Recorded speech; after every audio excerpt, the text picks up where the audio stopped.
I've heard a little bit about hypnotherapy, but this is just like a whole new world. In therapy, we're actually opening the door and inviting your fears. You just mentioned that in one session, you can find the root cause with hypnotherapy. Those tears of joy, of realization that, oh my God, this is what it was. This is what was holding me back all my life. Are there side effects? Hypnosis is nothing what anybody says. It's a deep state of relaxed meditative awareness. I'm very intrigued. This is not a path that I chose, but it's the path that chose me.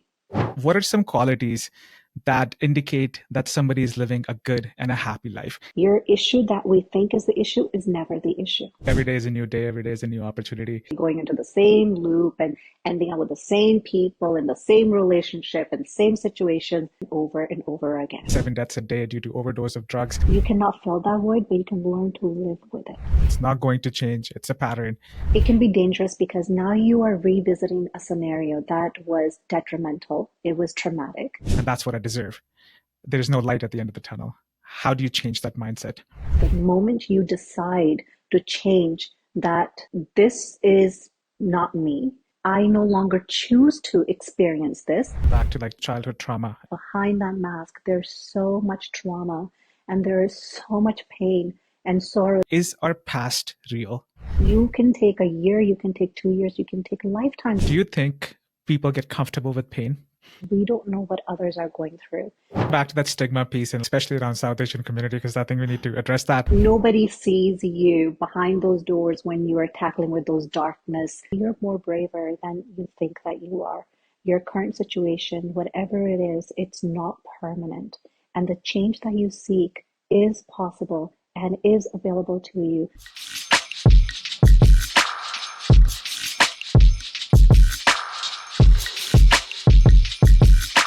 Sat Shri Akal, Namaste, hello and welcome to the Truth Tribe Show. मैं है ਤੁਹਾਡਾ host Ravi Toor with a very, very special guest from InSync Wellness Therapy, Dimple Rayat ji. Dimple ji, welcome to the show. Thank you, Ravi, for so much having me here. It's a pleasure having you here. Super excited to chat with you today and to learn from you. To start off our conversation though, in your own words, कौन हो तुसी ते की करते हो? Professionally, I'm a rapid transformational therapist, a mental health and spiritual practitioner, as well as a mother of 3 beautiful children. And I've been walking this path of, I would say, self-reflection and self-discovery, in other words, for over a decade now. And now I have dedicated my life to help individuals with my own journey to live the best of ourselves that we can be. That's wonderful. And I have a lot of questions on all of that. So where I want to start the conversation though is because ਤੁਸੀਂ ਬਹੁਤ ਸਾਰੇ different ਤਰੀਕੇ ਦੇ ਲੋਕਾਂ ਨਾਲ ਗੱਲਬਾਤ ਕਰਦੇ ਹੋ, people from different ages, different ethnicities, different fields and industries. What I want to understand across the board, what are some qualities that indicate that somebody is living a good and a happy life? ਕੀ ਉਹ qualities ਨੇ ਕਿਸੇ ਦੀ life ਦੇ ਵਿੱਚ ਜਿਹਨੂੰ ਦੇਖ ਕੇ ਤੁਸੀਂ ਕਹਿੰਦੇ ਹੋ ਕਿ ਵੀ ਹਾਂਜੀ ਕਿਸੇ ਦੀ ਲਾਈਫ ਵਧੀਆ ਤੇ ਉਹਦੇ ਵਿੱਚ ਆ 2 ਜਾਂ 3 ਚੀਜ਼ਾਂ ਜ਼ਰੂਰ ਨੇ? ਪਹਿਲਾਂ ਤਾਂ ਮੈਂ ਕਹਾਂ ਕਿ ਇੱਕ ਸ਼ੁਕਰਾਨੇ ਦੀ ਭਾਵਨਾ, ਜੋ ਵੀ ਤੁਸੀਂ ਦੇਖੋ ਜ਼ਿੰਦਗੀ ਦੇ ਵਿੱਚ ਹਰ ਇੱਕ ਇਨਸਾਨ ਦੀ ਜ਼ਿੰਦਗੀ ਦੇ ਵਿੱਚ ਉਤਾਰ ਚੜਾਵ ਆਉਂਦਾ ਹੀ ਆਉਂਦਾ ਆ, ਮੁਸ਼ਕਿਲਾਂ ਆਉਂਦੀਆਂ ਨੇ, ਪਰ ਜਿਹੜਾ ਇਨਸਾਨ ਉਸ ਮੁਸ਼ਕਿਲਾਂ ਦਾ ਹੱਸ ਕੇ ਸਾਹਮਣਾ ਕਰਦਾ ਆ, ਇੱਕ ਆਪਣੀ ਸ਼ੁਕਰਾਨੇ ਦੀ ਭਾਵਨਾ ਰੱਖਦਾ ਆ, and also at the same time doesn't matter ਕਿ ਕਿਹੜੇ ਕੈਲੀਬਰ ਤੇ ਹੈਗਾ ਆ, ਪਰ ਉਹ ਦੂਸਰਿਆਂ ਦੇ ਨਾਲ ਹਮੇਸ਼ਾ ਕਾਈਂਡਨੈਸ ਦੇ ਨਾਲ, ਇੱਕ ਪਿਆਰ ਰਿਸਪੈਕਟ ਦੀ ਭਾਵਨਾ ਦੇ ਨਾਲ ਉਹਨੂੰ ਟਰੀਟ ਕਰਦਾ ਆ। ਸੋ ਉਹਦੇ ਵਿੱਚ ਕੋਈ ਕੰਪੈਰੀਜ਼ਨ ਜਾਂ ਇਹ ਅੰਤਰ ਨਹੀਂ ਕਿ ਇਹਦੇ ਤੋਂ ਮੈਨੂੰ ਕੋਈ ਫਾਇਦਾ ਹੋਏਗਾ ਜਾਂ ਇਸ ਇਨਸਾਨ ਤੋਂ ਮੈਨੂੰ ਕੋਈ ਨਹੀਂ ਫਾਇਦਾ ਹੋਏਗਾ। They treat everybody as equally and with respect and humbleness. I think ਜਿਹੜੀ humility ਦੀ ਭਾਵਨਾ ਹੈਗੀ ਆ, ਤੁਸੀਂ ਉਹ ਅਕਸਰ most achieved and most the ones who have lived and seen life, they will always be humble. ਉਹਨਾਂ ਨੂੰ ਦੇਖ ਕੇ ਤੁਸੀਂ ਕਹਿ ਨਹੀਂ ਸਕਦੇ, you can't differentiate from them because they just carry themselves with such humbleness, treating everybody equally. Yeah, 100%. And I actually fully agree to all those points. So a follow-up to that, and it ties into what you've said. How do you define success in your personal life? And who do you consider successful? Any role models or inspirations? See, success, Ravi, for everybody is individual. Some might see success in their materialistic gains. Some might find their success in their mental happiness, where they are living a balanced life personally and professionally. And to some, success may look like living a very simple, humble life with their family. For them to having spent time with their family is their success. So success is an individualistic idea. But for me personally, I feel that if I'm living my happy, healthy, wealthy, joyful life with my kids and my family and being able to serve at the same time. So I'm not only serving myself and my family, but I'm also serving my community as well. And I'm doing everything while maintaining a balance, not balance outside, but inner balance. It's very important to feel that alignment with what you're thinking, with what you're feeling, and what it is that you're feeling, because your action is the end result of that balance or success, you may say. So for me, to success is being one, authentic and honest with myself and my interactions, because that's my biggest service. That's what I do with my clients as well. So if I'm not honest with myself and if I'm not aligned here, then really there's no service that we are doing to others or to ourselves. Yeah, very well worded. And we'll get into that inner well-being and how do you identify that and what does that look like for everyone. But before we even do that, let's scratch the surface from mental health and well-being. I feel like it's such a widely spread and widely used term these days. Everybody has different meanings associated with it. ਤੁਹਾਡਾ ਕੀ meaning ਹੈ ਔਰ ਤੁਸੀਂ ਕਿਵੇਂ explain ਕਰਦੇ ਹੋ mental health and mental well-being? What does it mean in your practice? See, Ravi, ਜਦੋਂ ਆਪਾਂ ਕੋਈ ਇਮਾਰਤ ਬਣਾਉਂਦੇ ਆ ਨਾ, ਉਹਦੇ ਫਾਊਂਡੇਸ਼ਨਲ ਪੀਸਸ ਆਪਾਂ ਰੱਖਦੇ ਆ। ਸੋ ਜਿਹੜੇ ਸਾਡੇ ਇਨਸਾਨ ਦੀ ਮੈਂਟਲ ਹੈਲਥ ਦੀ ਗੱਲ ਕਰਦੇ ਆ, there's four main pillars to that. ਇੱਕ ਹੈਗਾ ਸਾਡਾ ਮਾਨਸਿਕ, emotional, mental, physical and spiritual. ਜੇ ਅਸੀਂ ਇਹਨਾਂ ਚਾਰਾਂ ਤੇ ਧਿਆਨ ਦਿੰਦੇ ਆ ਔਰ ਇਹਨਾਂ ਚਾਰਾਂ ਨੂੰ ਅਸੀਂ ਫੀਡ ਕਰਦੇ ਆ ਆਪਣੇ ਅੰਦਰ, then for me that is a well balanced mental state. ਇਹ ਨਹੀਂ ਕਿ ਅਸੀਂ ਕੰਮ ਕਰੀ ਜਾ ਰਹੇ ਹਾਂ, physically we're depleting ourselves, but yet mentally we're not giving ourselves what it is that we need emotionally. So ਸਾਰੀ ਇਹ ਚਾਰ ਚੀਜ਼ਾਂ ਨੂੰ ਜਦੋਂ ਅਸੀਂ balance ਦੇ ਵਿੱਚ ਰੱਖ ਕੇ ਚੱਲਦੇ ਹਾਂ, that's the complete picture of a mental wellness. Interest, mental health, wale paase kado shuru hoya? What sparked your interest? Why did you pursue this? Okay, this is not a path that I chose, but it's the path that chose me.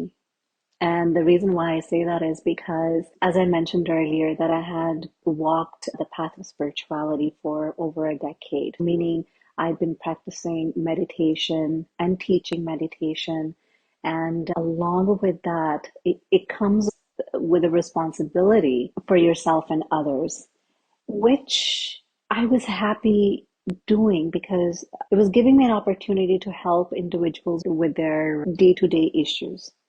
However, I didn't understand what mental health distortion is until I myself was actually experienced life injuries where I had to face certain challenges and struggles.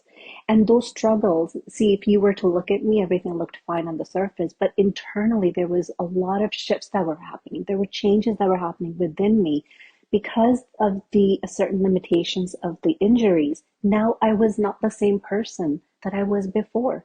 I couldn't perform the same duties. I couldn't perform the same simple physical activities that I used to do before very casually. You know, we take our physical health for advantage. And that's what really humbled me, that we need to thank our body for what it does for us and really take good care of it. And I wasn't able to, as a mother of 3 young children, raising a family and also responsibilities, our family business, there were shifts that were happening where I was learning about the changes within me, a new me every single day. There were good days and there were bad days and there were really challenging days. But there were days where I was able to overcome and find different modality and find different things that helped me. So it was about unlearning and learning, and which was not easy. but it was a transition. It was an experience. And because I'm very headstrong and always having the mindset of a problem solver, so I just dived into looking for things that would help me because I did not have a choice to give up. While my meditation practice and my spirituality helped me to really accept and move through these transitions very gradually, I knew I had needed something else. I needed something else because I understand how our brain works, and our brain is very powerful and it's very mutable as well. It changes. So I knew if there's something in my brain that had changed how it's looking at pain, how it's adapting to pain, how it's receiving pain, then it's got to be something to change the same trajectory of how it's perceiving pain now. And so knowing the power of brain, I was looking for something like that. And that's when I came to, when I found rapid transformational therapy. So as I explored with it, as I tried it, and I used that as one of my healing modalities through my healing process, that's when I realized that this is the missing piece with my other modality that I had been practicing. So that's when I created this fusion with this Asian art of spirituality or meditation and infused it with RTT, because RTT worked at the subconscious mind. See, what happens is there's two parts of us. There's our conscious mind and there's subconscious mind. And our subconscious mind is like a storage, a warehouse of all the memories, of all the experiences that has happened to us, not from the day we were born, but from the day we were conceived. Now imagine how powerful that part of us is. And that's the part of ourselves that is choosing for us, making our choices and decisions 97% of what we do. It's, you know how we say there's a chatter in our mind. Be watchful of your inner dialogue. So that inner dialogue is all the memories, the imprints that we connect to automatically from the stressors and the triggers of our reality. Yeah. This is what led me into my practice of in-sync wellness therapy, where I wanted to create a holistic well-being package where it didn't only work with individuals' day-to-day issues, but it also works it works with the core issue, not just the symptoms. It can be a rough journey. And the funny thing is, unfortunately, nobody sees you behind those doors when you are tackling with those darkness, the thoughts of being in that dark place where you don't know who to turn to, what to turn to. Even the medications are doing what they're doing for you, but at the same time, how do you show up for yourself in that space and place is what matters the most. And I think this was the whole crux for me to start, because I wanted to give people the tools and strategies that they can use to help themselves when they are in that dark place by themselves. Very interesting. And I think there's a lot to unpack there that we will go over. So to start off, rapid transformational therapy, RTT. Can you elaborate on that? What does it mean and how is it different than traditional therapy? See, with the RTT, it focuses on different modalities.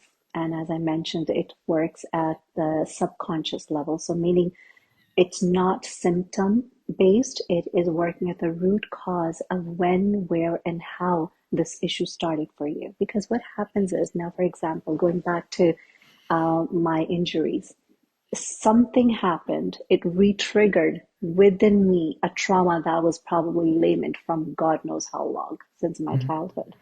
So similarly, what happens is when see again, our mind is very intelligent. It will create situations for us to give us pleasure and to take us away from pain.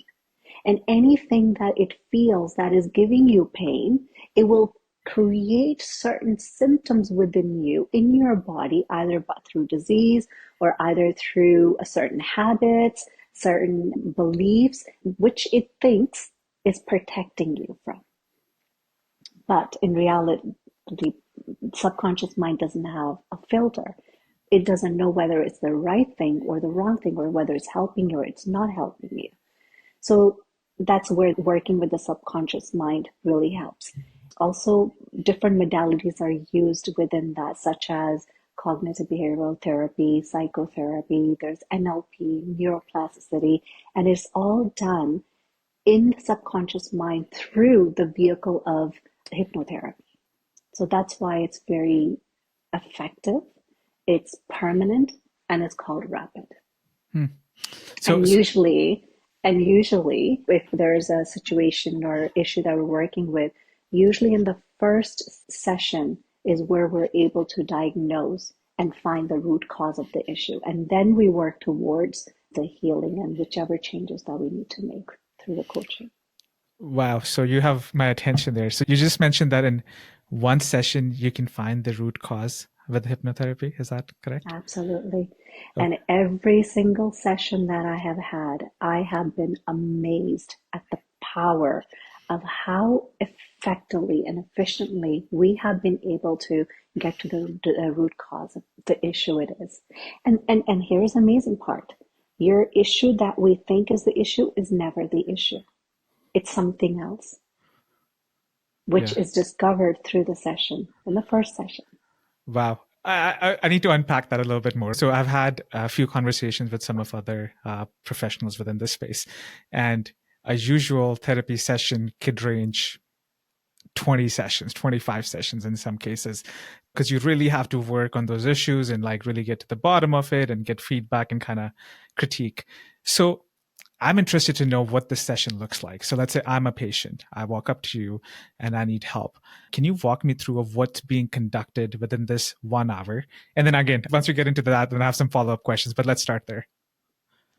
So what I do is I walk you through a deep guided relaxation, very short guided meditation to get you into a deep state of relaxation. So what happens is, in a day, we fluctuate through 4 different wavelengths.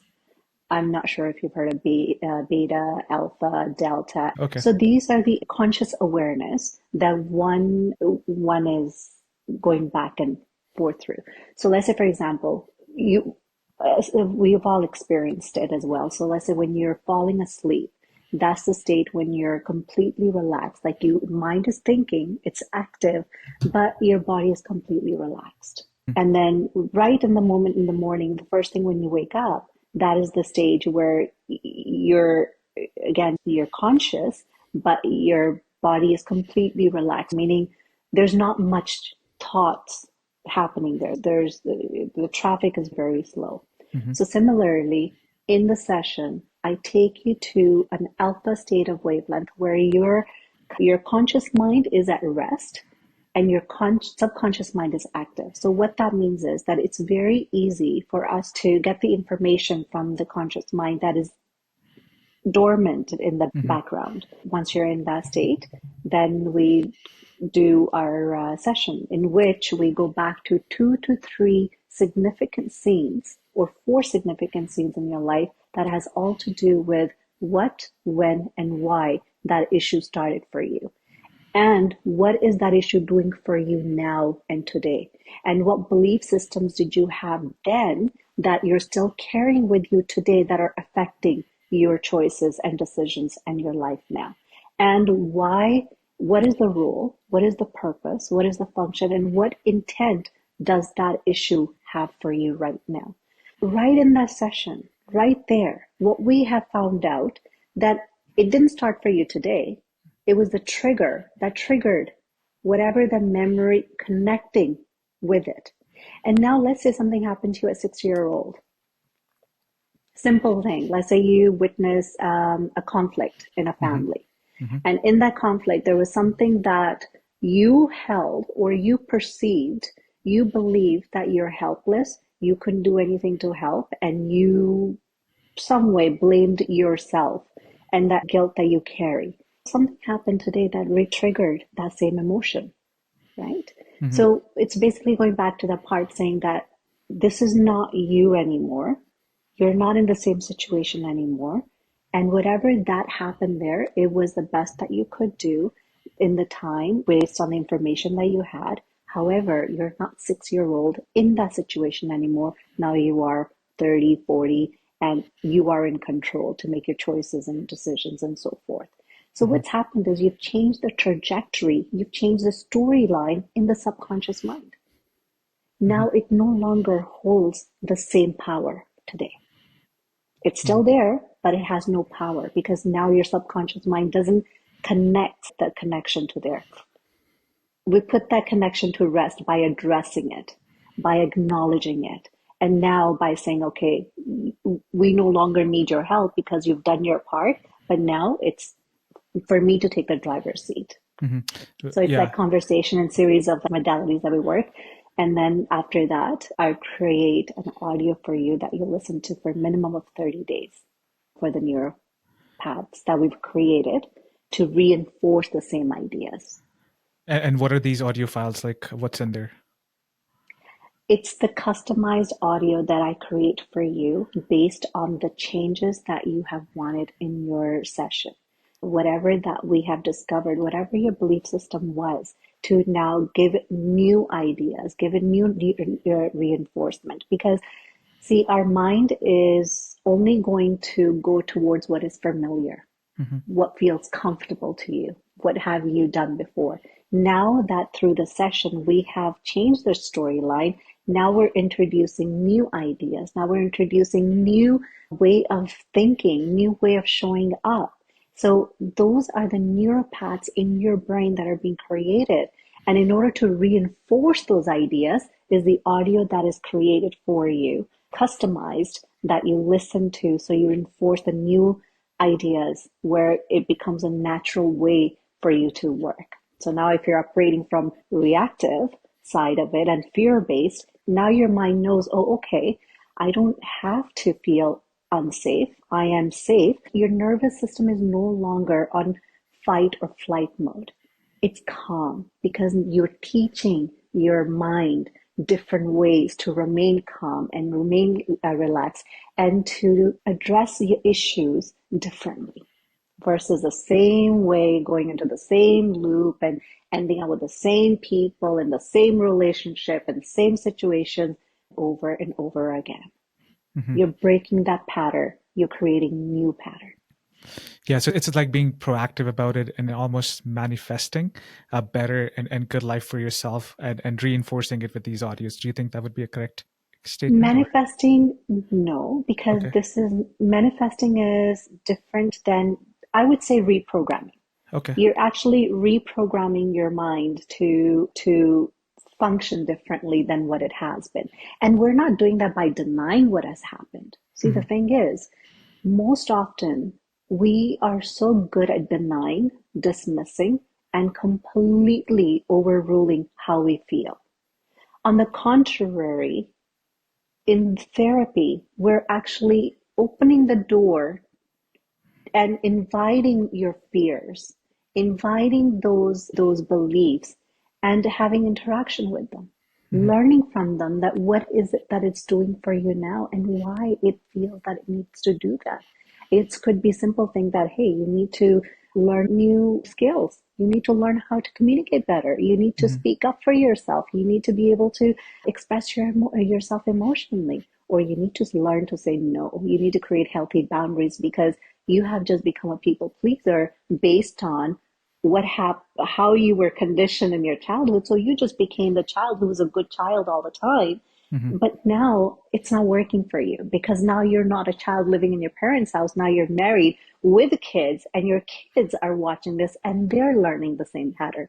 So you've got to make those changes. 100%. So I'd like to get into a bit more and just unpack that a little bit. But just in terms of, so let's say I am somebody who wants to get this therapy from you and I'm hesitant because I haven't done anything like that before, or I don't understand how hypnotherapy is going to affect me after we're done our sessions. Are there side effects? Are there impacts after the session is done? And what would you like to say to those people who are on the fence and hesitant? There are definitely after effects for this, yes. After effects are that you'll either feel relieved, you'll feel relaxed, and your body will feel light. Because what happens is our body also keeps a track. Just as our mind keeps a track and it has the imprints of every reaction, so does our body. So that comes out later in forms of disease. So if when you are actually emotionally releasing yourself, you're also taking that burden and pressure off your organs as well. Yes, you will feel relieved, you'll feel relaxed and lighter, and you will start to organically live your life differently. So those are the after effects.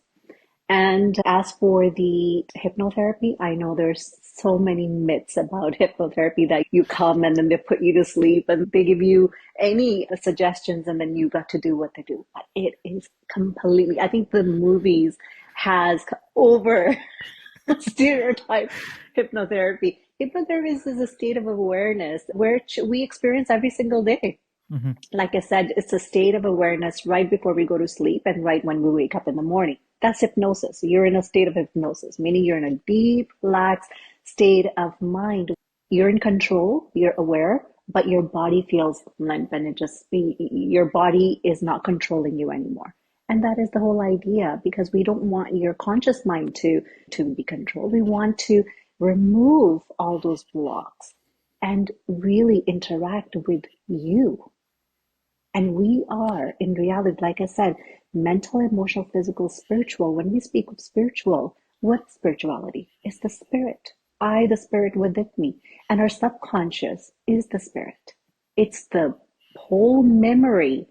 It's this chip that not only has a memory of today, but it has a memory of yesterday, the day before, and what is yet to come. Mm-hmm. So hypnosis is nothing what anybody says. It's a deep state of relaxed meditative awareness.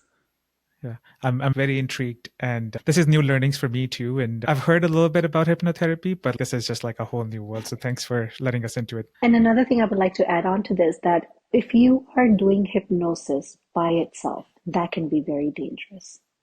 It can be dangerous because now you are revisiting a scenario that was detrimental, it was traumatic. And when you're going back to that, if you don't have the right modalities or you don't have the right strategies to revisit it, or you don't have the right tools, and you have now reopened the can of worms in there and you don't know what to do with it, that's very detrimental. However, this is where RTT comes in, because it's not just about hypnosis. Hypnosis is just a vehicle.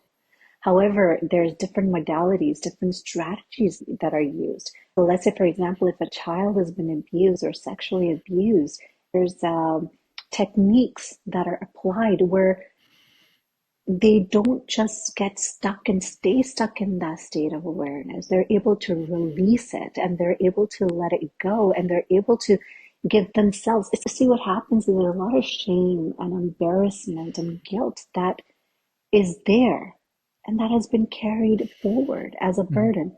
So it's the strategies and techniques that we use to release that there, so you can come out more lighter and come out with an understanding that it was never your burden to carry with to begin with.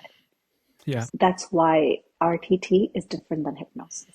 Very, very interesting. So I'd like to dive into just exactly what you mentioned there.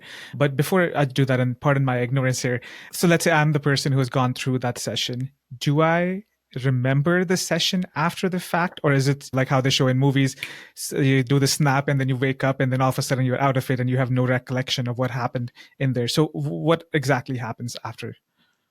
Just like we're having a conversation right now, that's exactly how we have a conversation. You are full control of what happens, what you say, what you're not. As a matter of fact, you are more present, because now there's not noise of see, you're directly with that noise, the noiser, right? Your subconscious mind is different files that are open and is the chatter behind what you're doing now. Whereas that chatter, everything is silence, and you're actually right in the center of the storm itself, conversing with a part of you that is going through that turmoil. Yeah. So you're more present than anything. And yes, you remember everything. I have clients, when they come out, they're like, whoa, I had no idea that was related to this. It could be a very simple event that probably means nothing, but to that part of you, it holds a significance that is now playing in your future self. Yes, you remember everything. And as a matter of fact, you're in full control. I am just a guide that guides you through and finds these loops, and then we make the connection. and go through the process of conversing, of giving the attention that it needs, and understanding what it means for you, what it meant then and what it means now. And why is that even important? So I don't tell you what to do. You are the one who's actually telling me what has been affecting you, so we can make sense of it to you, your subconscious mind. So you mentioned quite a few times now, it's what has happened to us that then results in what we're doing to our life now and kind of impacts our future as well. I'm actually reading this book and it's really on this topic. It's called The Courage to be Disliked. It talks about Adlerian psychology and talks about past. So it's right on this topic. So my question to you is based on that. Is our past real? And yes or no? And how it affects us in different ways?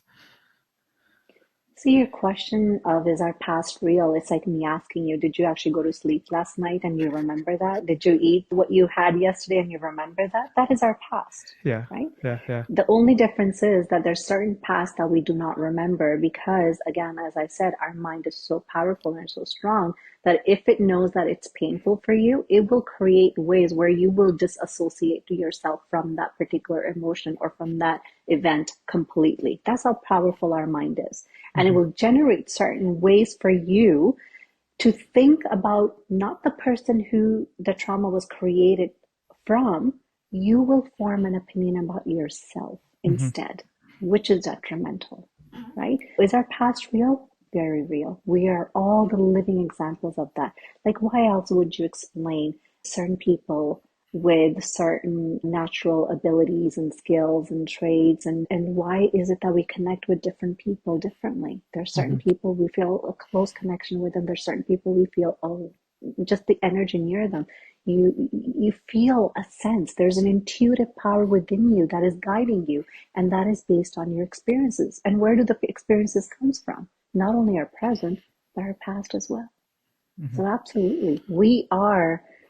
See, life doesn't happen linear, and life doesn't end with death. There's more to us. Life goes in a full circle, just like our seasons, just like the time on the clock. After every season, there's a next season. So do with us. And that's why I always say, even with my kids, my one motto to them is that don't leave things the same that you find them. Always leave them better. Whether it's a space, whether it's a relationship, whether it's anything.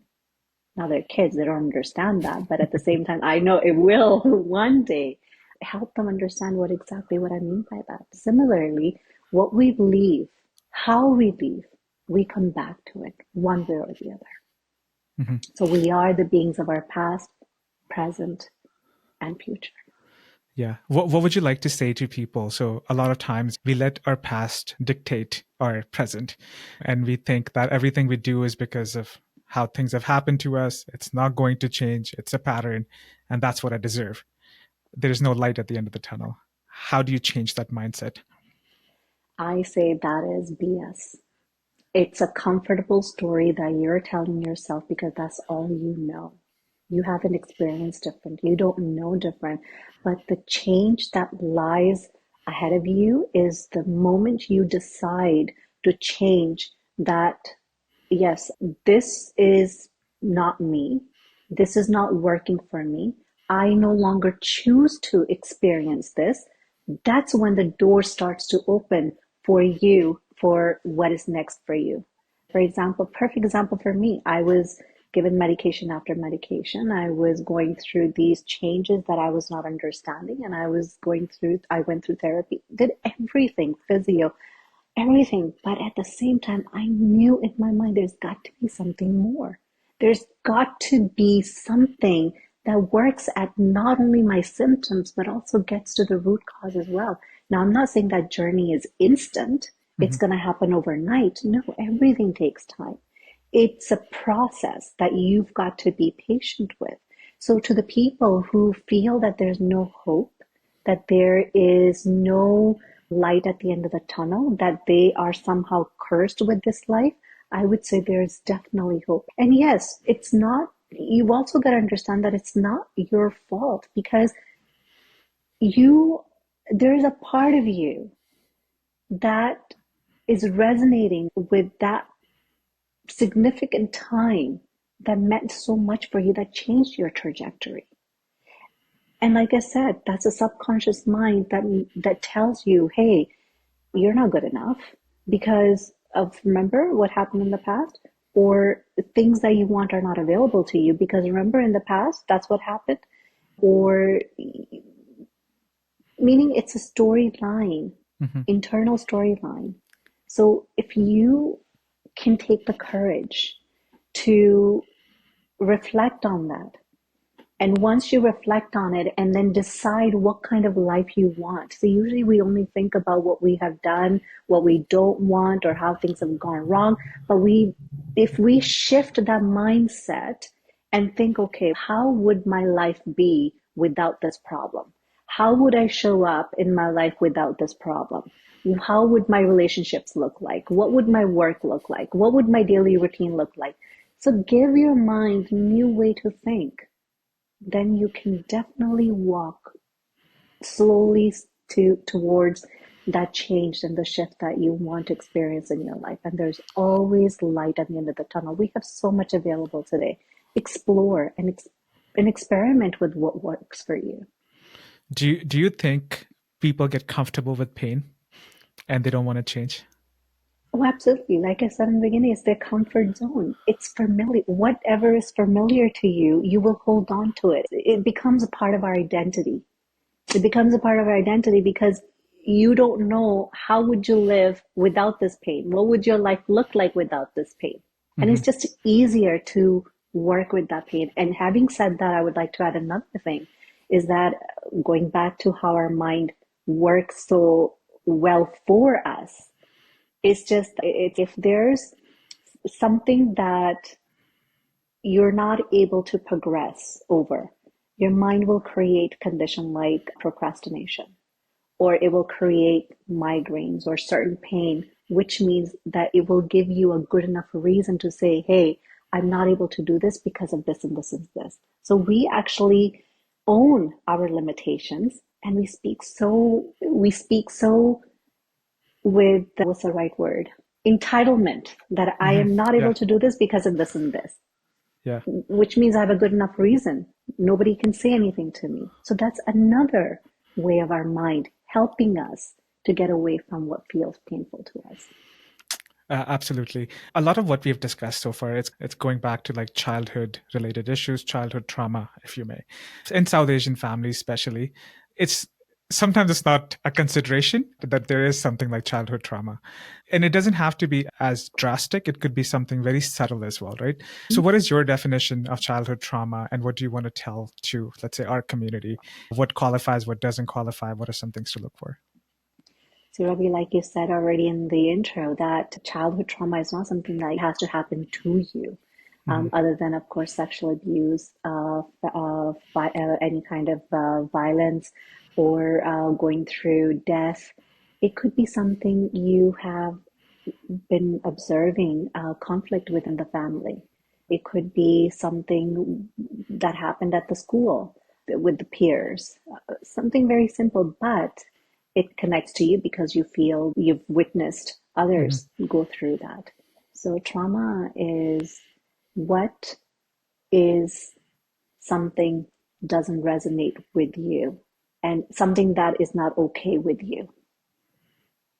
Yeah. So a lot of people, they don't, let's say, they don't want to go the route of therapy, and they don't want to take that as a consideration to fix these issues, but they do realize that there are problems.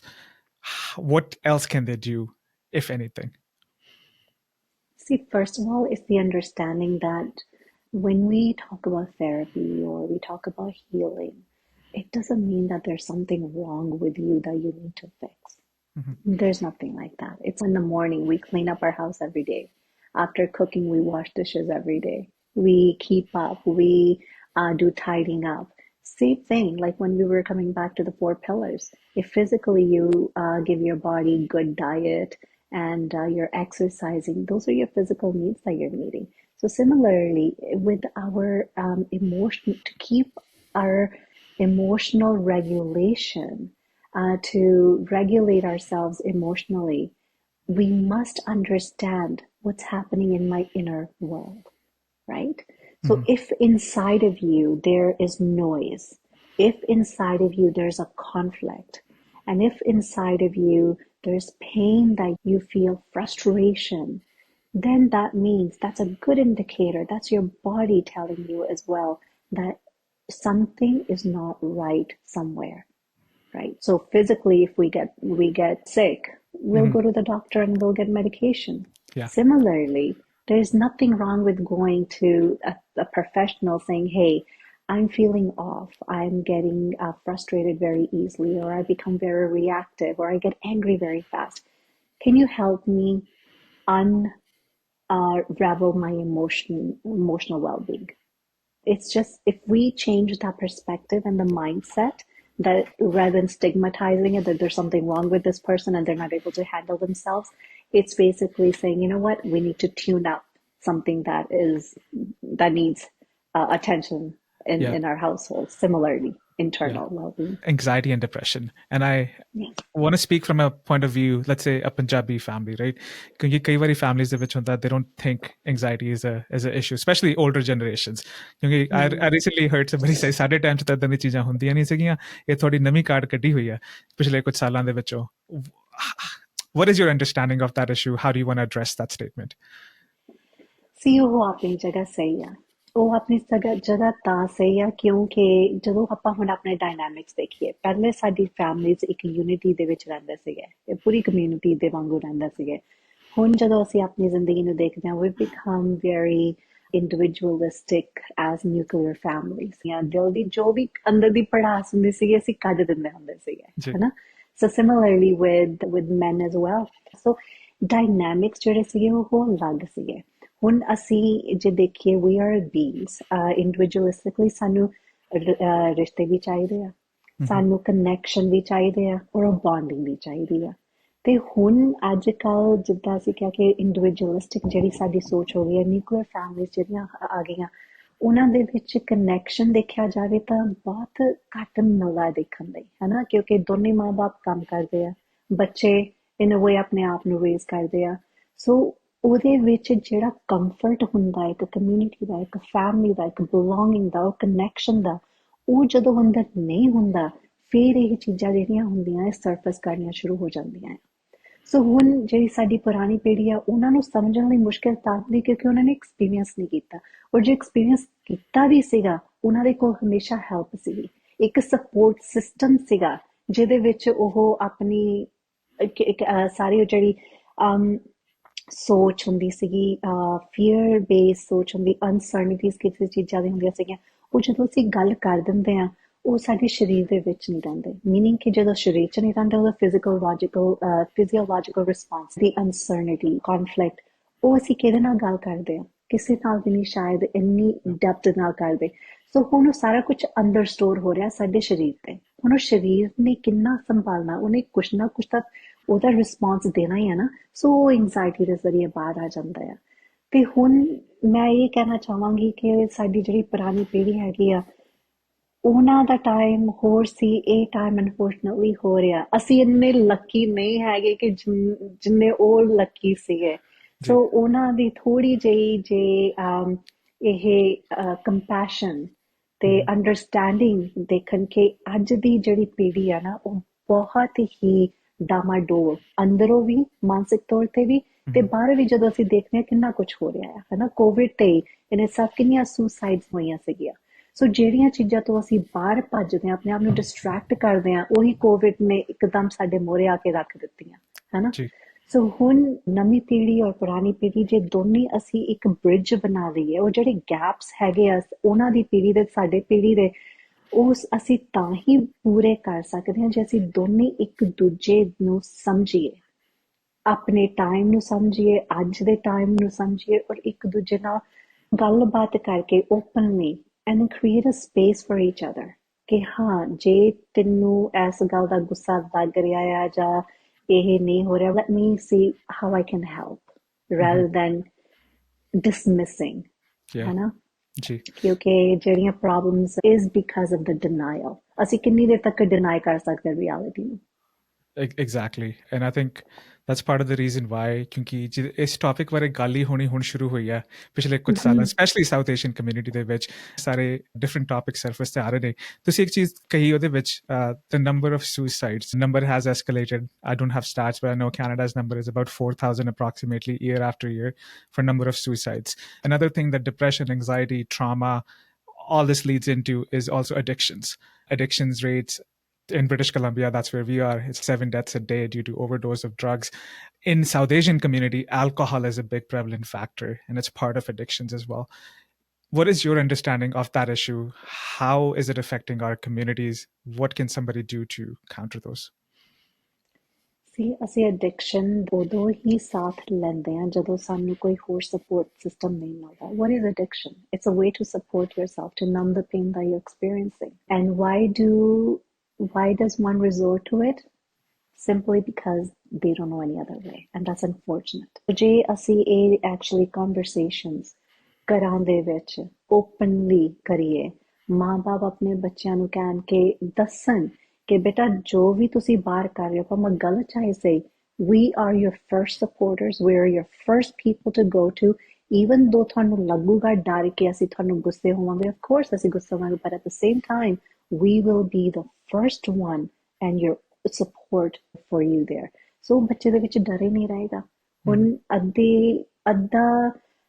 ਅੱਧਿਆਂ ਨਾਲੋਂ ਜ਼ਿਆਦਾ ਮੈਨੂੰ ਨਹੀਂ ਲੱਗਦਾ ਕਿ ਮਾਂ-ਬਾਪ ਨੂੰ ਪਤਾ ਵੀ ਹੋਏਗਾ ਕਿ ਬੱਚੇ ਕੀ ਕਰ ਰਹੇ ਆ ਔਰ ਇਹ ਵੀ ਨਹੀਂ ਕਿ ਬੱਚੇ ਨਹੀਂ ਆਪਣੇ ਮਾਂ-ਬਾਪ ਨੂੰ ਦੱਸਣਾ ਚਾਹੁੰਦੇ ਪਰ maybe because of the ਡਰ ਔਰ ਘਰ ਦੇ dynamics ਜੋ ਵੀ ਘਰ ਦਾ culture ਹੋਏਗਾ ਜੋ ਵੀ expectations ਹੋਵੇ so I think it's again ਅਸੀਂ symptoms ਤੇ ਨਹੀਂ ਸਿਰਫ ਗੱਲ ਕਰ ਸਕਦੇ ਕਿਉਂਕਿ ਇਹ ਇੰਨੀ ਦੂਰ ਤੱਕ ਗੱਲ ਜਾ ਚੁੱਕੀ ਹੈ ਕਿ ਹੁਣ ਸਾਨੂੰ root level ਤੇ ਕੰਮ ਕਰਨਾ ਪੈਣਾ and what is the root? Our root is our home. And who are the ones that are the trunks of the root? The parents, the grandparents. So I think as a society, sanu, as parents, we gotta begin to open these conversations and really learn ourselves ਕਿ ਸਾਡੀਆਂ ਕਿਹੜੀਆਂ ਉਹ I wouldn't say ਕਮੀਆਂ but ਸਾਡੀਆਂ ਕਿਹੜੀਆਂ ਉਹ ਸੋਚ ਹੈ ਕਿ ਜਿਹੜੇ ਕਿ ਅਸੀਂ ਅੱਗੇ ਆਪਣੇ ਬੱਚਿਆਂ ਨੂੰ ਦੇ ਰਹੇ ਹਾਂ Very well said. Because I think it's, and I see in our community, and there's two thoughts of it. They're like, especially alcohol related, because alcohol goes under the rug. It doesn't get talked about as much because it's like widely, openly available. People have access to it.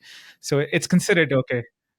Not only access, but it's actually not condemned either. It's actually, it's more of a statement piece. When you go outside, you have a drink in your hand, it's accepted in the family. So we say, okay, make sure that you don't do drugs or any other kind of substance, but drinking is fine, no problem. So it's condoned as well. Yeah, 100%. And then that has its problems because then it's okay and then people overdo it and then they run into these situations. What I want to talk to you about next is a universal experience ਜਿਹੜਾ ਸਾਡੇ ਸਾਰਿਆਂ ਨੂੰ experience ਕਰਨਾ ਪੈਂਦਾ everybody has their own financial situation, own family situation ਤੇ ਉਹਨਾਂ ਦੇ experiences different ਹੋ ਸਕਦੇ ਨੇ but ਇੱਕ universal ਜਿਹੜਾ experience ਹੈ as humans we all go through is death ਸਾਰਿਆਂ ਦਾ ਸਾਹਮਣਾ ਹੋਣਾ death ਦੇ ਨਾਲ how do you deal with death and grieving?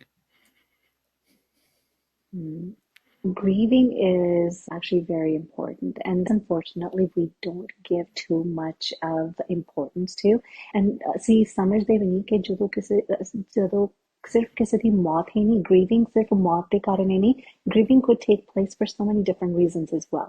It's just ਜਦੋਂ ਵੀ ਤੁਹਾਨੂੰ ਲੱਗਦਾ ਕਿ ਤੁਹਾਡਾ ਕੋਈ breakup ਹੋ ਗਿਆ ਜਾਂ is moving away or I mean death is one of the biggest one itself.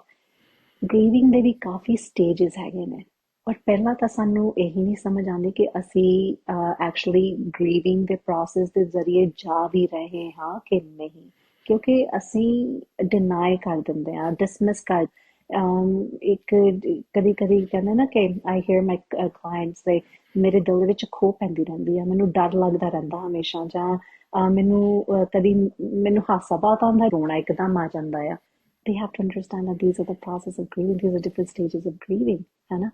ਪਰ ਕਿਉਂਕਿ ਸਾਡੇ ਕੀ ਅਕਸਰ ਕਹਿ ਦਿੰਦੇ ਆ ਚਲੋ ਕੋਈ ਗੱਲ ਨਹੀਂ ਰੋਈਦਾ ਨਹੀਂ ਜਾਂ ਤੁਸੀਂ ਆਪਣੇ ਆਪ ਨੂੰ ਡਿਸਟਰੈਕਟ ਕਰ ਲਓ ਜਾਂ ਤੁਸੀਂ ਸ਼ਾਪਿੰਗ ਕਰ ਲਓ ਤੁਹਾਨੂੰ ਵੇਕੇਸ਼ਨ ਦੀ ਜ਼ਰੂਰਤ ਹੈ ਤੁਸੀਂ ਵੇਕੇਸ਼ਨ ਤੇ ਚਲ ਜਾਓ ਰਾਈਟ ਸੋ ਜੀ meaning they're doing their best but unfortunately they are not in your situation grieving meaning that we have to understand it's ਜੇ ਤੁਹਾਡੇ ਅੰਗ ਦਾ ਕੋਈ ਹਿੱਸਾ ਕੱਟ ਹੋ ਜਾਵੇ ਉਹਦਾ ਦਰਦ ਤਾਂ ਹੋਏਗਾ ਨਾ ਤੁਸੀਂ ਉਹਨੂੰ ਡਿਸਟਰੈਕਟ ਨਹੀਂ ਕਰੋਗੇ ਤੁਸੀਂ ਉਹਨੂੰ ਹੀਲ ਕਰੋਗੇ ਸਿਮਿਲਰਲੀ ਹੁਣ ਤੁਹਾਡੇ ਤੋਂ ਕੁਝ ਖੋਇਆ ਆ ਤੁਹਾਡੇ ਅੰਦਰੋਂ ਕੋਈ ਇੱਕ ਪਾਰਟ ਜਾਂ ਪੀਸ ਗਿਆ ਆ ਹੁਣ ਉਹਦੇ ਵਿੱਚ ਜਿਹੜਾ ਉਹ ਖਾਲੀਪਨ ਹੈਗਾ ਆ ਉਹ ਖਾਲੀਪਨ ਤੁਹਾਨੂੰ ਮਹਿਸੂਸ ਹੋ ਰਿਹਾ ਆ give yourself that time allow yourself to feel that pain and yes talk about it or go through it but ਉਹਨੂੰ deny ਨਾ ਕਰੋ ਉਹਨੂੰ dismiss ਨਾ ਕਰੋ so how I help my clients is that help the client understand different stages of grieving ਪਹਿਲਾਂ ਤਾਂ ਇਹ ਚੀਜ਼ ਨੂੰ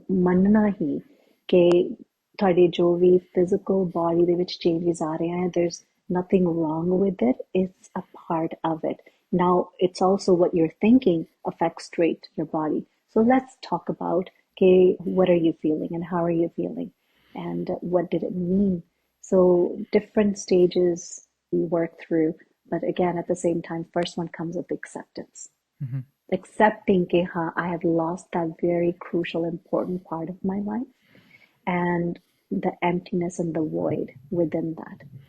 And everybody's grieving timeline, no one has the same timeline. And that's another thing I really reinforce my clients that, you know what, you can take a year, you can take 2 years, you can take a lifetime to heal.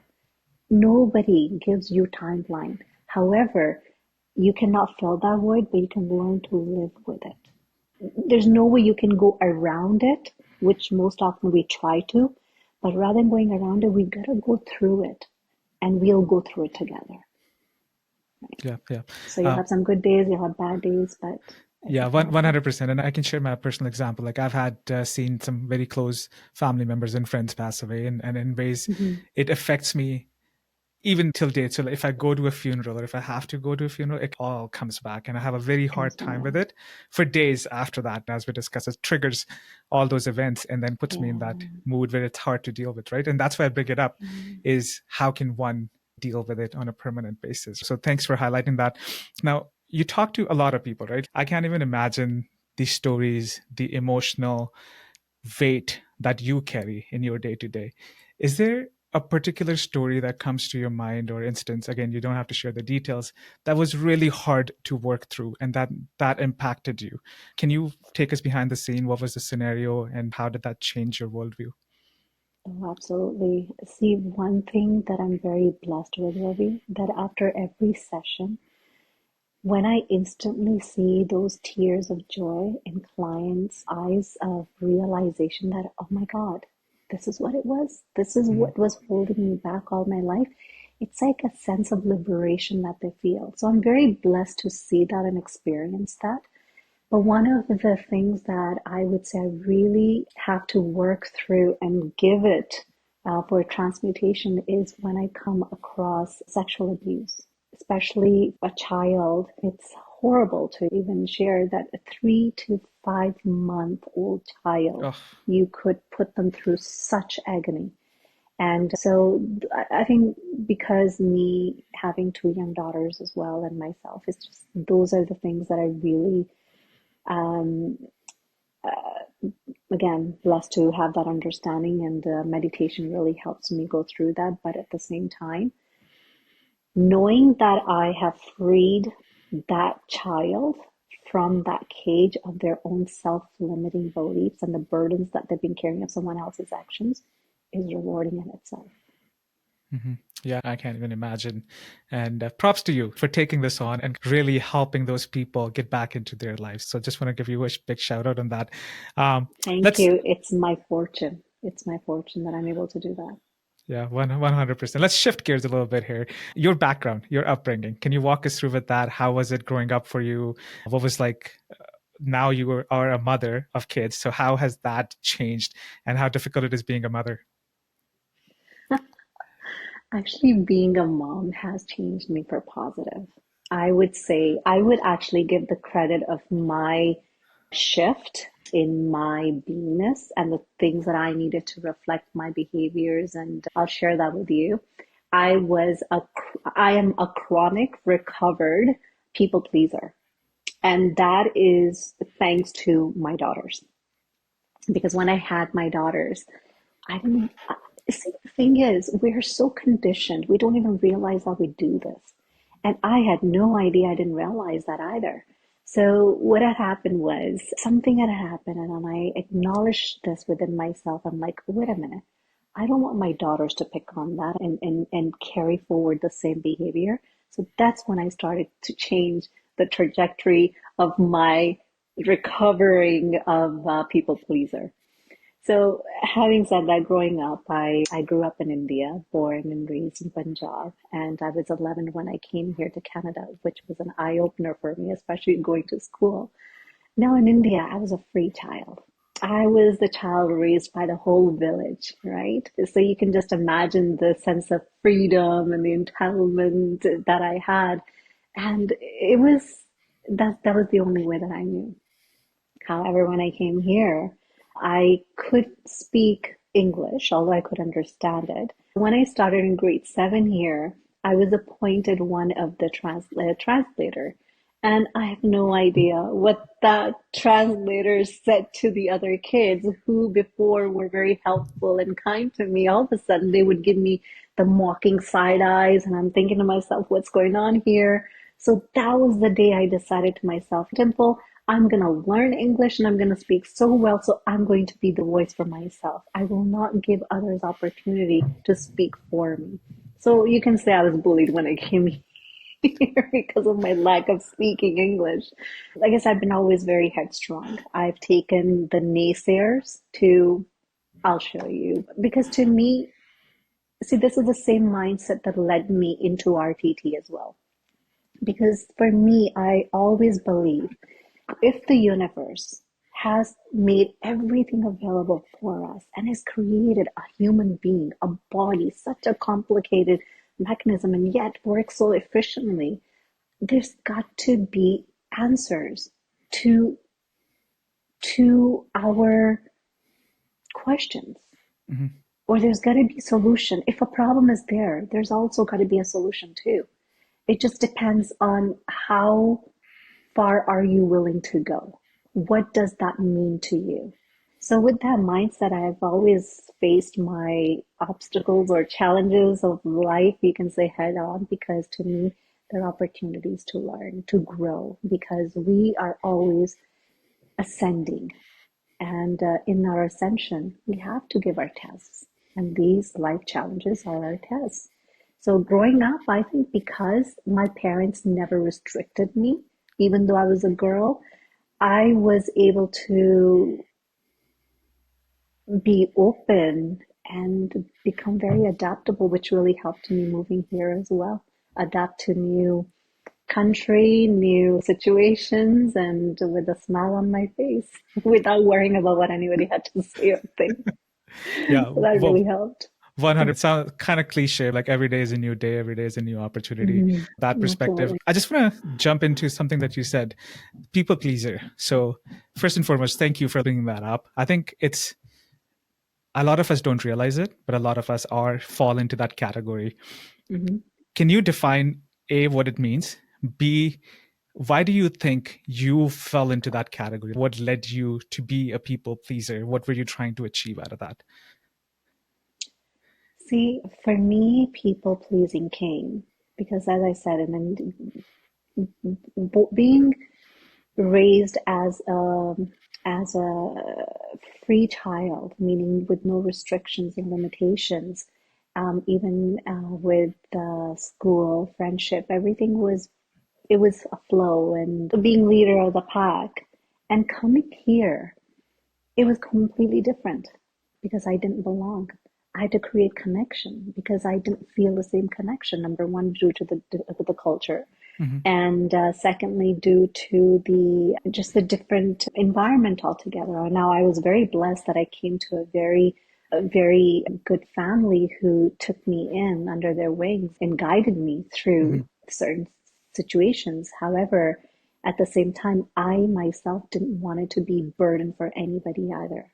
In order to keep the peace with schooling and home and work, it's like I became the good child, the good girl who does her homework on time, does this cooking and the cleaning. And so, meaning I just became, for myself, I felt I needed to do what is expected out of me, whether it was personally, professionally, or at school in academics, in order to make things less hard. Mm-hmm. Just to make things easy. So if I wanted to keep things easy from my side, so Yeah. nobody had to say, okay, you know what, because of you, we're having this, or because of you, I'm having a hard time, or because of you, I couldn't, our friendship group is, so in people pleasing, what happens is, what happened to me, I lost that very vital part of me, that child who was free. Mm-hmm. I started molding myself to what others would wanted from me or how they would expect me to be versus what I thought I wanted to do or what I wanted to explore. I didn't explore in so many different areas or things only because in my mind, not that anybody was telling me to do this, it was my own understanding that, okay, now that I'm here, I have to be a certain way and I got to do things certain ways. Yeah, So that, I love that, and that's why I asked you that question. Is a lot of times, especially being an immigrant coming to a new country, trying to get used to a new culture. It's what thought you said. It was there's an equilibrium you have established, and you don't want to disturb it. And you think that yes, you are the person who's holding and connecting all the dots. So if you do something stupid or something that is not right for others, you might be the cause to break this chain, sort of idea. absolutely, absolutely. In your day, you mentioned a few times you meditate, you're very spiritual. I think those things are important for all of us to adopt in their life. I try to meditate just a little bit at the start of the day, a little bit at the end of the day. Can you walk me through as to what your practice is for meditating, spiritualness? What does that mean for you? And how do you incorporate it in your daily lives? I believe spirituality is not anything else like way of being. And as a matter of fact, each and every one of us are spiritual, irrespective of what our religion is, what our belief systems are. And again, as I said, we are the beings of spirit. So if you and I and all of us are the spirit, that means we're all the same with the same qualities inherited within us. Being spiritual to me is living your life with certain, not only rituals or meditation. Just because you meditate doesn't mean that you're spiritual. Mm-hmm. Or because you don't meditate, you're not spiritual. Meditation is a practice. It's a choice to, it's another self-care tool to, you know how we water the plants? It's like Yeah. watering your soul, your spirit. Spirituality to me is way of thinking, way of responding to the challenges of life. Spirituality to me is way of connecting to individuals in our lives or anybody who walks in our way, as a matter of fact. Spirituality to me is way of approaching situations and challenges in life. It's what is your mindset, what is your belief system, what are your principles, and what are your values. That's to me spirituality. And back to your question of what my day looks like, my meditation looks practice. My day is not each day is same than the other. It's like always different because again, part of helping my husband with our family business as well as kids and my own practice. And so meditation for me is my lifeline. It's a state of mind that I create and thrive to maintain it throughout the day while I'm doing all those things. Yes, in the morning I will wake up either 3 or 4 o'clock and meditate for about an hour, meaning I will sit in my sadhana and recharge my soul battery. And that I can keep using throughout the Throughout the day. day, yeah. So depending on what my day is like, if it's really challenging, then I might need to sit in silence for another 5, 10, or an hour, whatever that I need. I don't time it other than the morning and the evening one.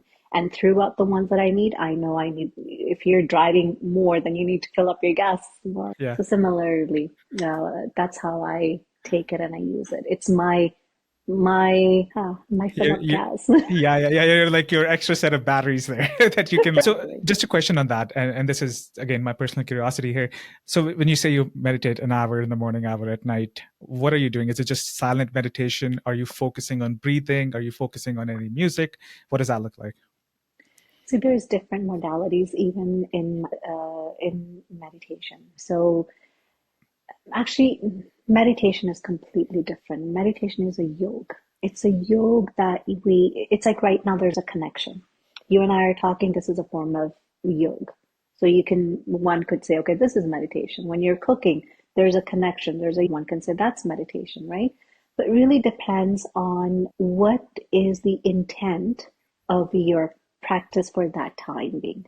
So let's say if I'm in the mood, if I'm really tired mentally and I don't want to hear anything, I just simply sit in silence and I just receive. It's like I connect my soul battery with the Supreme Soul battery and I just take whatever that I need, because obviously Supreme would know what I need at that time, so he just gives it to me. And then there are times where I don't, there's no need for me for that. So I will put on a guided meditation and I would just sit in, again, receiving mode of that guided meditation.